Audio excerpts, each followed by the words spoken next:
নমস্কার বন্ধুরা, নতুন রেসিপিতে আপনাদের স্বাগত। আজকে আমি আবার একটা অন্যরকম রেসিপি নিয়ে এসেছি। আজকে আমি করে দেখাবো ডিম দিয়ে এঁচড়। একটু অন্যরকমভাবে রান্নাটা করব। এঁচড় দিয়ে ডিম রান্না করব, তার জন্য নিয়ে নিয়েছি একটা গোটা এঁচড়, আলু দেবো, 5টা ডিম নিয়েছি, টমেটো, আদা, রসুন, পেঁয়াজ এগুলো কাটাকুটি করে নেব, আর চিনি, নুন, একটা গোটা মশলা নিয়েছি, এটা ভেজে নেব, গোটা জিরে, গোটা ধনে, গোটা গরম মশলা, মিট মশলা, তেজপাতা, ঘি, হলুদ গুঁড়ো, লঙ্কা গুঁড়ো, জিরে গুঁড়ো, কালো জিরে। আর কিছু লাগবে না। প্রথমে আমি এঁচড়টা আগে কেটে নেব।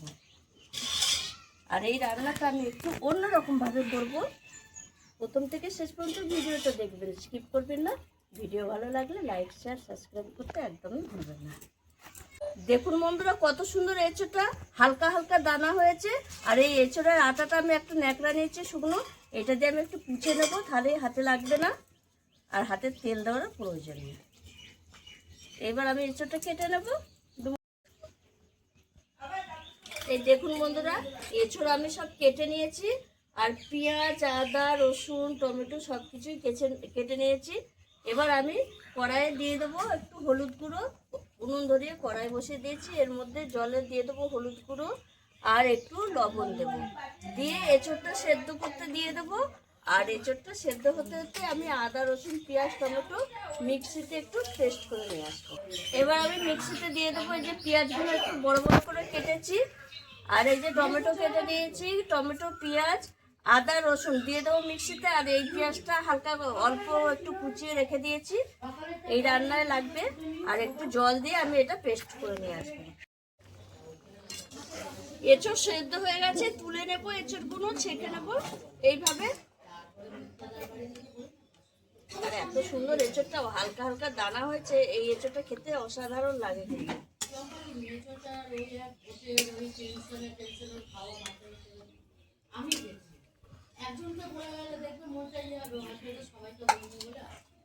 এবার আমি জলটা ফেলে দিয়ে কড়াইটা পরিষ্কার করে নেব।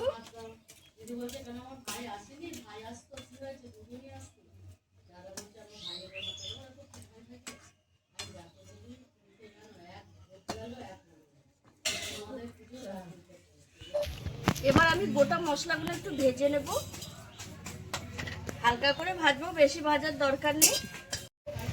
মশলা ভাজা হয়ে গেছে, এবার আমি নামিয়ে নেব। এবার কড়াই বসে আমি সরষের তেল দিয়ে দেবো, কড়াইয়ে আলু ভাজার জন্য দেবো।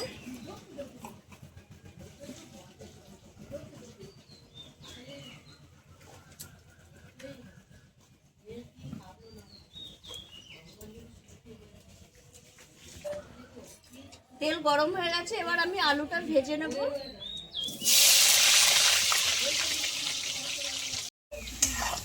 আলু ভাজা হয়ে গেছে, তুলে নেব, দিয়ে এই তেলে আমি এঁচড়টা ভালো করে ভেজে নেব।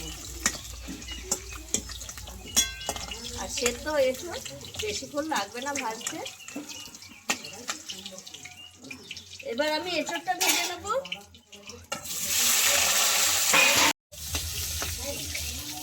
এঁচড় ভাজা হয়ে গেছে, তুলে নিচ্ছি।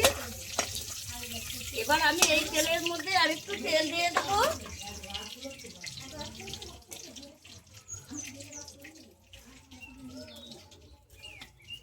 ফোড়নে আমি দিয়ে দেবো তেজপাতা,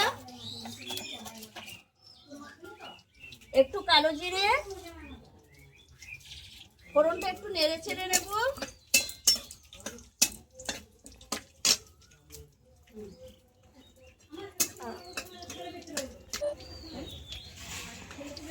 এবার আমি পেঁয়াজ কুচিটা দিয়ে দেবো। পেঁয়াজটা একটু ভাজা ভাজা হবে। পেঁয়াজ ভাজা ভাজা হয়ে গেছে, এবার আমি মিক্সিতে বেটে এনেছি পেঁয়াজ, আদা, রসুন, টমেটো একসঙ্গে পেস্টটা দিয়ে দেবো এর মধ্যে। আর দিয়ে দেবো এখানে জিরে গুঁড়ো, অল্প করে দেবো যেহেতু ভাজা মশলা আছে, লঙ্কা গুঁড়ো, হলুদ গুঁড়ো,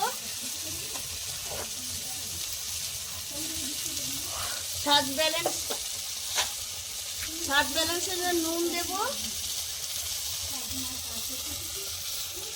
একটু চিনি দেব, দিয়ে মশলাটা ভালো করে কষিয়ে নেব। মশলা ভালোভাবে কষানো হয়ে গেছে। এবার আমি এর মধ্যে এঁচোড় আলু দিয়ে 5 মিনিট একটু কষিয়ে নেব।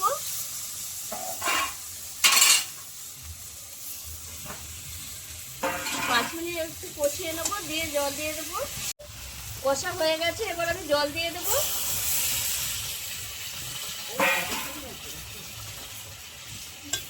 জল দিয়ে এবার আমি ঢাকা দিয়ে দেবো। এটা ফুটে উঠলে তারপর আমি ডিমটা কিভাবে দেবো সেটাই দেখাবো। আর তার মধ্যে ভাজা মশলাটা বেটে নিয়ে আসবো। ঝোল ফুটে উঠেছে টকবক করে। এবার আমি একটা করে ডিম এরম ফাটাবো আর এরকম দিয়ে দেবো 5টা ডিম।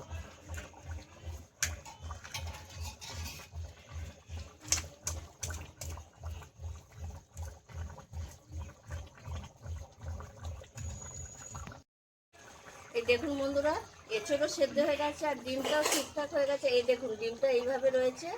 এইবার আমি এর ওপরে কিছু মশলা দিয়ে দেবো। এখানে দিয়ে দেবো ভেজে রেখেছিলাম যে মশলাটা, সেই মশলাটা দিয়ে দেবো। এটা একটা সুন্দর গন্ধ আসবে। আর একটু অন্যরকম যেহেতু বলেছি, এখানে দিয়ে দেবো একটু মিট মশলা। মাংসের স্বাদটাও ভালো লাগে। আর দিয়ে দেবো নামাবার আগে একটু ঘি। অপশনাল, এটা ইচ্ছা হলে আপনাদের দেবেন, ইচ্ছা না হলে দেবেন না, কিন্তু আমি দিয়েছি একটু, খেতে ভালো লাগবে। এবার আমি নামিয়ে দেবো।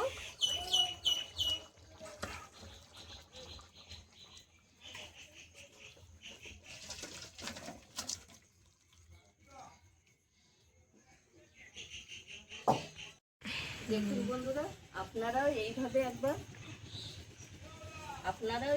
একবার এঁচোড় দিয়ে ডিম রান্না করে খাবেন, আর অসাধারণ লাগে। এইভাবে একবার খেয়ে দেখবেন, ডিম দিয়ে অন্যরকমভাবে করেছি, অসাধারণ লাগবে। আর আমার এই ভিডিওটা যদি আপনাদের ভালো লেগে থাকে তাহলে লাইক করবেন, শেয়ার করবেন, সাবস্ক্রাইব করবেন। আবার দেখা যাবে ভিডিও।